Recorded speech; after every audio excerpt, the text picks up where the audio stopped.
कश्मीर में रण में योगी आदित्यनाथ की एंट्री की।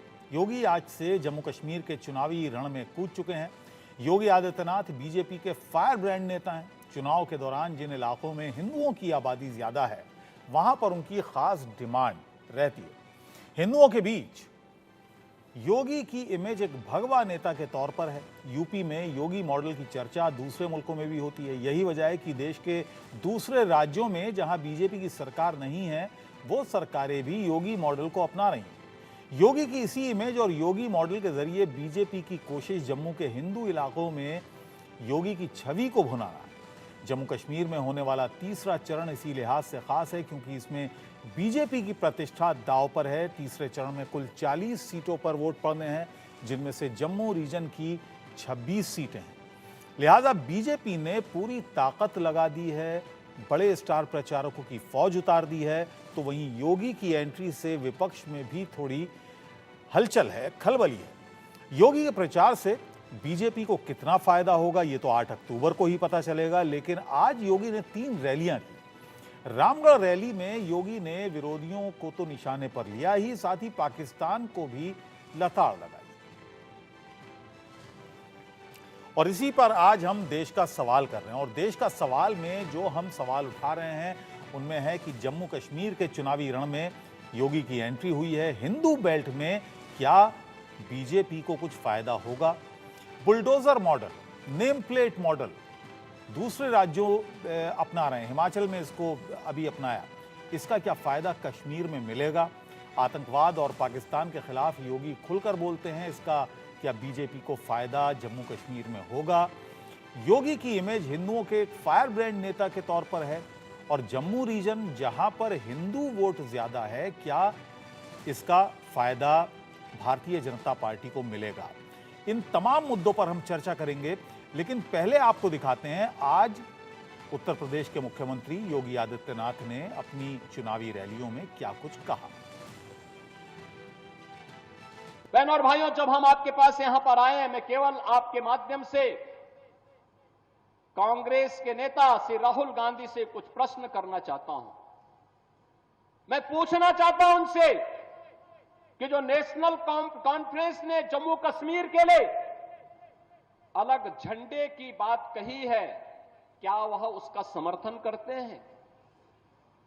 क्या राहुल गांधी 370 और 35A को वापस ला करके जम्मू कश्मीर को फिर से अशांत और आतंकवाद के युग में धकेलने की नेशनल कॉन्फ्रेंस की मांग का समर्थन करता है?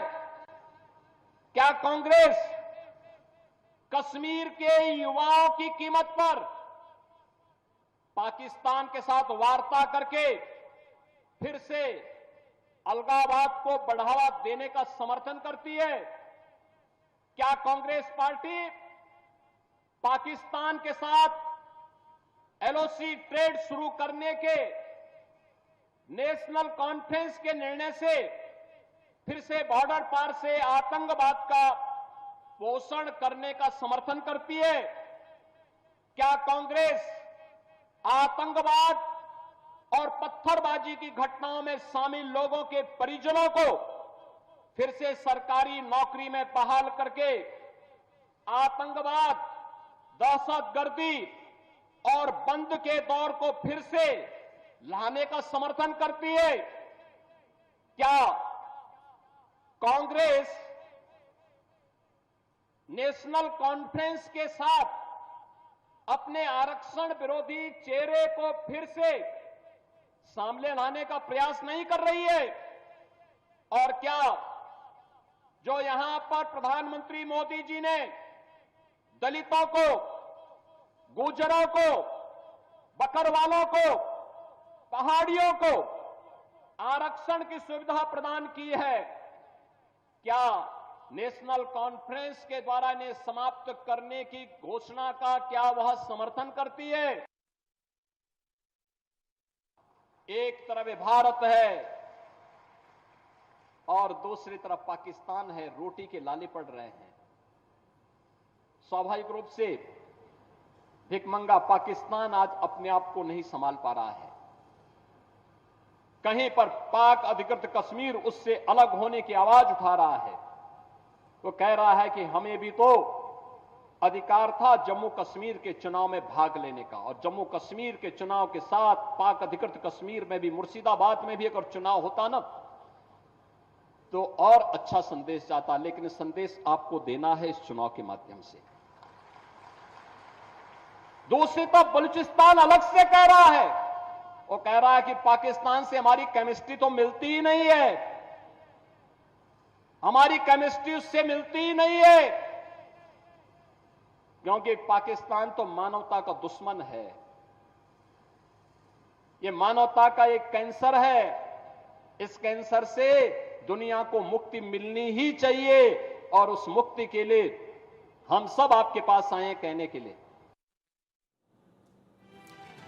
तो चलिए चर्चा की शुरुआत करते हैं, और मुद्दा यही है कि उत्तर प्रदेश के मुख्यमंत्री योगी आदित्यनाथ की जम्मू कश्मीर चुनाव में एंट्री क्या भारतीय जनता पार्टी को कुछ फायदा पहुंचाएगी। हमारे साथ सभी खास मेहमान हैं। एसएन सिंह साहब हमारे साथ हैं, प्रवक्ता हैं भारतीय जनता पार्टी के। डॉक्टर ओनिका मेहरोत्रा हमारे साथ हैं, प्रवक्ता हैं कांग्रेस की। शेख ओवैस हमारे साथ हैं, प्रवक्ता हैं जम्मू कश्मीर नेशनल कॉन्फ्रेंस के। सुशील वकील हमारे साथ हैं, वरिष्ठ पत्रकार हैं। और सोहेल काजमी हमारे साथ हैं, वरिष्ठ पत्रकार हैं। आप सभी का स्वागत है। एसएन सिंह साहब, आप तो कहेंगे कि जाहिर है चुनाव में काफ़ी फायदा होगा योगी आदित्यनाथ की एंट्री से, लेकिन मैं आपसे ये समझना चाहता हूं कि फायदा कैसे होगा।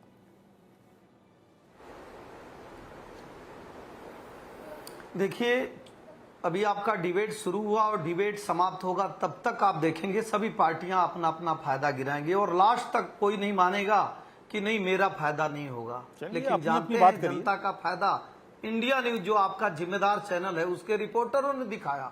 उन्होंने दिखाया कि भारतीय जनता पार्टी की सरकार में किस तरह से लोग खुशहाल हैं, बच्चे स्कूल जा रहे हैं, पर्यटन को बढ़ावा मिला है, दुकानें खुली रह रही है, कर्फ्यू लगा नहीं है, और जो पत्थरबाजी होती थी उसकी घटनाएं बंद हैं। लोग लगभग 40 साल बाद लोग फिल्में देख रहे हैं। भारत के तिरंगा ध्वज का मान सम्मान बढ़ा है। और आपके ही रिपोर्टर ने पूछा कि आप किसको चुनेंगे, जनता कह रही है भारतीय जनता पार्टी को चुनेंगे। मोदी जी का नेतृत्व, योगी जी का नेतृत्व, सफल नेतृत्व आज दुनिया में अपना झंडा ला रहा है, हम क्यों नहीं उसके साथ रहेंगे। मुझे लगता है कि भारतीय जनता पार्टी अच्छे परिणाम इस बार जम्मू और कश्मीर में देने जा रही है, क्योंकि लोगों के अंदर जो वैमनस्यता था वो समाप्त हुआ है। लोग मुख्य धारा से जुड़े हैं, और ये बदलाव मैं नहीं कह रहा हूं, आपके जिम्मेदार चैनल पर मैंने देखा था, इंडिया न्यूज पर देखा था। मैं वहां के लोगों से सवाल किया जा रहा है तो उन्होंने कहा कि हमारे अंदर बदलाव हुआ है। बहुत सारी बदलाव के बावजूद, विकास के लिए पैसा इतने बदलाव के बावजूद एसएन सिंह साहब, आपने कश्मीर वैली में पूरे उम्मीदवार नहीं उतारे, सिर्फ 17 उम्मीदवार आपको मिल पाए। देखिए, पूरी इंडी अलायंस के साथ कांग्रेस ने लड़ा था चुनाव, और वो मेन चुनाव था लोकसभा का, लेकिन आप दिखा सकते हैं कि उन्होंने कितने उम्मीदवार उतारे। जो उम्मीदवार होते हैं वो देखा जाता है कि कहां पे हम किस तरह के उम्मीदवार हो सकते हैं। पार्टी की अपनी रणनीति होती है। बहुत सारी तो रणछोड़ पार्टियां हैं जो कश्मीर से बाहर ही नहीं आ पाई, और बहुत सारी ऐसी राष्ट्रीय पार्टी हैं जो बहुत सारे चुनाव में भाग ही नहीं लेती हैं, कहती नहीं ये तो आपने क्यों नहीं उतारे। हम तो केवल मेन चुनाव में जाते हैं। कांग्रेस की प्रवक्ता भी हैं, उनसे पूछ लेंगे क्यों नहीं उतारे। उनका तो गठबंधन था वहां पर, वो कह देंगी कि गठबंधन के साथियों ने उतारे। मैं बीजेपी ने क्यों नहीं उतारे। पूरे देश में, मैंने देश में पूछा कितनी सीटों पे लड़े थे, पूरे देश में, और बहुत सारे चुनाव में देखे होंगे, उत्तर प्रदेश के उपचुनाव में देखे होंगे, मध्य प्रदेश में, बहुत सारे जगहों पे कांग्रेस कई बार बायकॉट कर जाती है, चुनाव नहीं। ठीक है ओनिका जी, लेकिन आज आपको खुशी होगी, आपको बताना चाहिए दर्शकों को, लोकतंत्र का सबसे बड़ा जो पर्व है, जो सबसे बड़ा पर्व है, वो खुशहाली का विषय है कि जनता बायकॉट नहीं कर रही है, लाइन लगा रही है, इंतजार कर रही है और अपने मत का प्रयोग कर रही है। इस पे हम लोगों को ज्यादा फोकस करना चाहिए और लोगों को जागरूक करना चाहिए कि जो आपका मत है, अपने मत का प्रयोग करिए और देखिए कि कौन सी सरकार जवाब दे, जिम्मेदार। चलिए ओनिका जी को जवाब देने दीजिए। ओनिका जी, आपको क्या लगता है योगी आदित्यनाथ का वहां पर जाना, जाहिर है आप इनकार करेंगी, भाई आप अपोजिशन में हैं, आप विरोधी पार्टी हैं, आप कहेंगी कि कोई फायदा नहीं होगा, लेकिन जिस तरह से वो चुनाव प्रचार कर रहे हैं, कांग्रेस को निशाने पर उन्होंने लिया, कांग्रेस के लिए कहा कि जेकेएनसी से उन्होंने गठबंधन किया, पाकिस्तान समर्थित एक पार्टी है, पाकिस्तान का समर्थन करते हैं डॉक्टर फारूक अब्दुल्ला और उनकी पार्टी,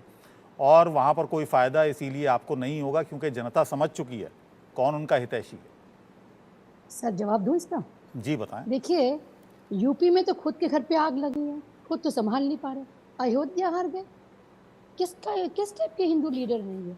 किस बात की दवाई भरते हैं? और जम्मू में आके आप सवाल पूछे कांग्रेस से, ये तो बताइए 10 साल तो आपका शासन था, 5 साल आपकी सरकार यहाँ रही, लोकसभा आप चुनाव नहीं लड़ सके, सुप्रीम कोर्ट के ऑर्डर से चुनाव हो रहे हैं और दम आप भर रहे हैं। हम कह रहे हैं आपका रिपोर्ट कार्ड कहाँ है? 5 साल तो आपने यहाँ पर राज किया ना, बताइए ना।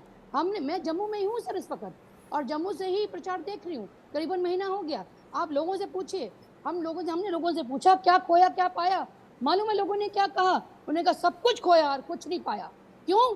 क्योंकि एम्प्लॉयमेंट रेट देखिए, कोई भर्ती नहीं हुई, स्कैम्स देखिए, एलजी के रूल में तमाम अपने रिश्तेदारों को भर्तियां की गई, महिला आयोग यहाँ पर नहीं है। आप देखिए मुद्दे पे मुद्दे, ड्रग अब्यूज देखिए 1500% बढ़ा है सर यहाँ पर। आप इनसे सवाल पूछे जाएं, वो ना हो तो मोनिका जी, आपको लगता है कि जो हिंदू बहुल इलाके हैं वहां पर योगी आदित्यनाथ का ये भाषण, उनकी रैलियां कुछ प्रभाव डालेंगी? बिल्कुल नहीं। यही कारण है कि लोग इनसे चितर रहे हैं, यही कारण है लोग इन पे आना नहीं चाहते। ये जो बंटवारे की राजनीति करते हैं, ये जो हिंदू मुस्लिम करते हैं, रिलीजन को बीच में लाते हैं, लोग अक चुके हैं। लोगों को रोजगार चाहिए, लोगों को अपनी महंगाई कम चाहिए, लोगों को आम जिंदगी में जो सहूलियत है वो मिलनी चाहिए। यहाँ पर अयोध्या बाजार है, देखिए यहाँ की रौनक खत्म हो गई है। सामने मंदिर है अयोध्या मंदिर, देखिए किस हिसाब से यहाँ की मार्केट सुनसान पड़ी हुई है। ये मेरा सवाल इनसे ये है, देखिए एक स्टेट को आप यूनियन टेरिटरी में कन्वर्ट करते हैं। सर कभी देखा है कभी किसी स्टेट को यूनियन टेरिटरी में आते हुए, या यूनियन टेरिटरी कन्वर्ट होते स्टेटहुड में? इन्होंने तो वो हाल कर दिया है कि किसी का भी कंट्रोल ना रहे, एलजी पे पावर दी जाए, ताकि इनके बंदे यहाँ पर राज करें, ताकि मिस गवर्नेंस है, मिस रूल रहे। तमाम वो चार्ज ओवैस साहब, मैं आऊंगा आपके पास, एक छोटा सा रिएक्शन एसएन सिंह साहब से ले लूं क्योंकि वो बेताब होंगे इस बात का जवाब देने के लिए, क्योंकि अयोध्या का जिक्र कर दिया। मोनिका जी ने अयोध्या का जिक्र किया और अयोध्या नहीं बचा पाए, ये कह दिया। हिंदुत्व का चेहरा आप कहाँ जम्मू कश्मीर में आप कैश करा पाएंगे? एक शेर मुझे याद आ रहा है कि अयोध्या का जो जिक्र किया तूने, हम नहीं एक तीर मेरे सीने में मारा। जो नहीं जानते हैं उनको ये जानना होगा, अयोध्या कलकत्ता की जगह मैंने अयोध्या कर दिया। अगर किसी को अहंकार है कि अयोध्या को हम जीत लिए तो मैं अहंकार आपका झूठा है। राम मंदिर आपने बनाया जब ये अधूरा था, वो लीक हो चुका है। अबुल जी, अब मैं बोल सकता हूँ? मोनिका जी मुझे जवाब देना। 10 सेकंड। देखिए, निश्चित तौर पे कांग्रेस को ये समझना होगा कि चर्चा जम्मू कश्मीर की हो रही थी लेकिन उत्तर प्रदेश में आ गई। उनसे पूछिए, एक राष्ट्र की इतनी बड़ी पार्टी है उत्तर प्रदेश, जहां सबसे ज्यादा लोकसभा, जहां सबसे ज्यादा विधानसभा, जो सबसे बड़ा प्रदेश, वहां कांग्रेस की क्या हालात है? हालात तो बहुत बिगड़े हुए हैं। और 3 बार के असफल प्रयास के बाद भी कांग्रेस 100 की संख्या नहीं पार कर पा रही है और भारतीय जनता पार्टी से पूछ रही है। अरे कांग्रेस से सवाल पूछा जा रहा है कि आप ऐसे नेशनल कॉन्फ्रेंस का साथ क्यों दे रही है जो कह रहा है कि देश में 2 विधान चाहिए, 2 प्रधान चाहिए, 2 संविधान चाहिए? क्या हिंदू, क्या मुस्लिम, क्या सिख, क्या ईसाई, कौन चाहेगा कि इस देश में बंटवारे की राजनीति लगातार जारी रहे जैसा कि आप करते हैं? आपने पूछा क्या बदला? आप राहुल गांधी जी से पूछिए ना। और कोई एक तस्वीर हमारी बहन अगर यहाँ पे दिखा देंगे इंडिया न्यूज के जिम्मेदार दर्शकों को कि राहुल गांधी जी पहले भी जाके आइसक्रीम खाए हो, बैडमिंटन खेले हो और वहां पे जो आनंद लेने का फोटो शेयर किए थे, नहीं कर पाए थे, पूरी पार्टी नहीं कर पाई थी। तो मुझे लगता है कि कहने से अच्छा है करके दिखाना। भारतीय जनता पार्टी की चलिए मैं आऊंगा दोबारा से, आऊंगा मैं दोबारा से आऊंगा। पहले सभी मेहमानों को मैं शामिल कर लूं इस चर्चा में। शेख ओवैस साहब भी हमारे साथ हैं, स्पोक्स पर्सन है जम्मू कश्मीर नेशनल कॉन्फ्रेंस के।